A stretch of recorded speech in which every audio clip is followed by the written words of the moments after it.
I'd like to talk to you about operant conditioning, or what we know as positive reinforcement. Let me show you a little illustration. Come here, Cody. Come here. Sit, Cody. All I have to do is hold my hand up, and he sits. And I want to thank Miss Ariel for teaching him that. A little positive reinforcement. She did it with a treat, and now he'll do it without a treat. Operant conditioning. In the early 1900s, there was a gentleman by the name of Edward Thorndike that came up with this. He was a psychologist, and he came up with this idea. Later on, 50 years later, there was a gentleman by the name of F.B. Skinner, and he had some operant conditioning boxes that were later known as Skinner boxes. And these boxes would test this theory. And so they had positive and negative reinforcement in them. Now the positive.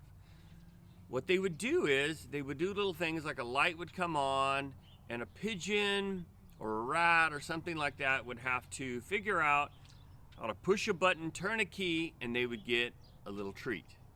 So the light would come on, they'd push the button, turn the key, get the treat. Now there was also some negative reinforcement in there as well. And they studied the animals to see what would motivate them. There's a lot of talk today about what it is that's motivating us. What is it that's changing the way we think? What is it that is causing us to do what we do? There's studies on the algorithms that they use on social media and how it gets people to think a certain way. That thinking causes them to act a certain way, to where now all the social media has to do is hold their hand up, no treat at all, and people respond. Is it true? Seems to be. What about for the child of God?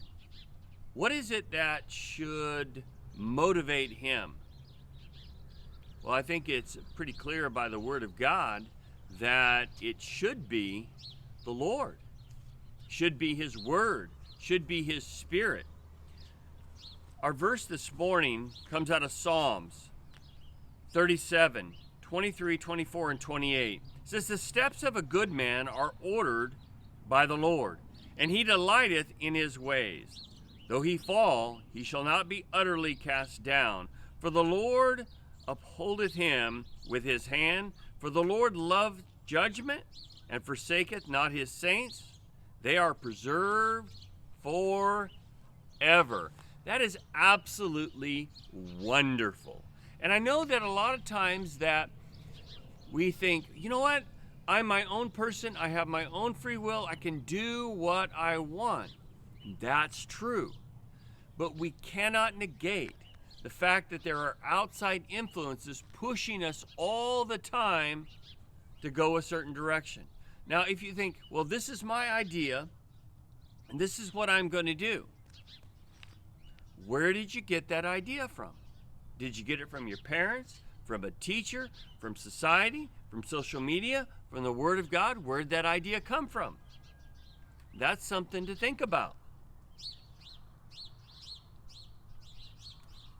You see here, we are encouraged by the Word of God.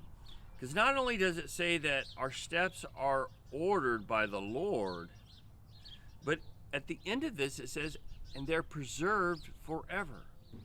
So yes, you can make your choices, but where are those choices going to lead you? This is what's amazing about the Word of God.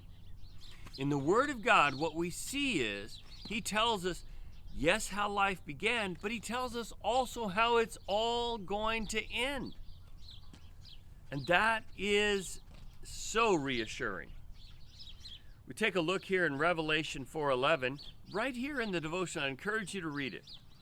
"Thou art worthy, O Lord, to receive glory and honor and power, for thou hast created all things for thy pleasure. They are created." And so we see that God has created all things that He might receive the glory.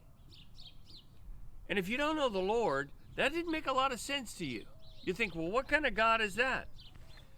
Well, when you begin to see all that God has done and how absolutely amazing he really is, how can you not give him the glory? But you might say, how can I glorify God when bad things happen, and they happen all around? In fact, bad things happen to good people. That's true. One thing that the Word of God shows us, and it shows us in the 3rd chapter of the Bible, is that this world has a curse on it. And so this is why Paul can say in Philippians 4:11-13, I've learned in whatsoever state I am therewith to be content. I know how to be abased, and I know how to abound. Everywhere in all things I'm instructed both to be full and hungry, both to abound and to suffer need. I can do all things through Christ who strengthens me. Why?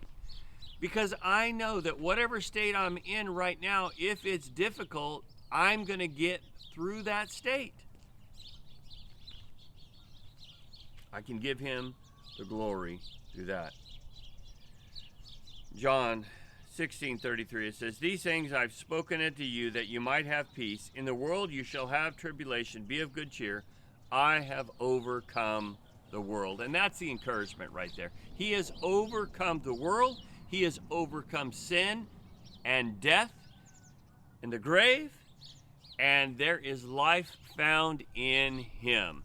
So, as our devotional text says, you may stumble, you may fall, but you're not going to be utterly cast down. So, is there a path that you're on today? Who is ordering your steps? Is there an outside influence? We know that psychologists, and now it seems computer experts, have begun to toy with this as it relates to mankind. They want control. The enemy wants control. With your free will, who are you going to relinquish control of in your life?